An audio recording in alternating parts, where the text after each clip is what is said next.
The National Cooling Action Plan 2025-2040 aims to establish a framework for sustainable cooling solutions that address climate change needs, promoting energy efficiency and environmental friendly refrigerants, targets to reduce greenhouse gas emissions. Authorities seek to enhance access to energy-efficient cooling solutions in alignment with the Gambia's socio-economic development and global environmental goals. Speaking at the event, the Permanent Secretary, Ministry of Petroleum and Energy, Lamin Camara, highlighted that the improvement of energy efficiency is central to the Gambia's ambitions to provide affordable, reliable, and clean electricity for all. Energy efficiency has many benefits, from reducing electricity bills and improving health to reducing CO2 emissions and expanding access.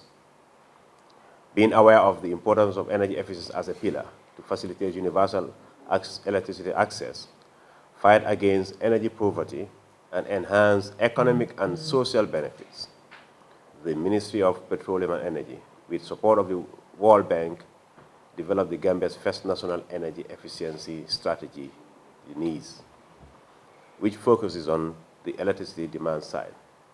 Therefore, this NCAP is meant to complement the NEES document. UNEP energy efficiency expert Lamin Camara emphasized the impacts of proper cooling systems in the country. The demand for ACs and refrigerators and other cooling appliances also will suit up.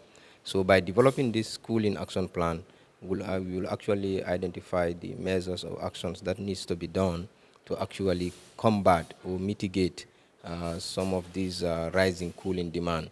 Because when the cooling demand increases, normally electricity consumption also increases. So because it's all interlinked, because these devices are connected to the electricity system. So by connecting or using energy efficient and climate friendly appliances or cooling appliances will definitely help us to reduce our electricity consumption and thereby also mitigate the impacts of climate change. The Principal Energy Officer at the Ministry of Petroleum and Energy, Peter D. Mendy, challenged stakeholders to accelerate the effective implementation of the scheme. Significant amount of money or funds will be required to be able to implement the actions or dimensions that are outlined in the action plan. But we are hopeful that we'll be able to surmount these challenges by working with our partners, our very dependable partners, to help us implement most of the measures.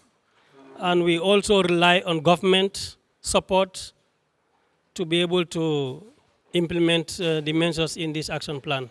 The National Cooling Action Plan of the Gambia covers the period 2025-2040, providing a strategic framework to address the growing demands for cooling services across key sectors, such as agriculture, healthcare, and transport sectors.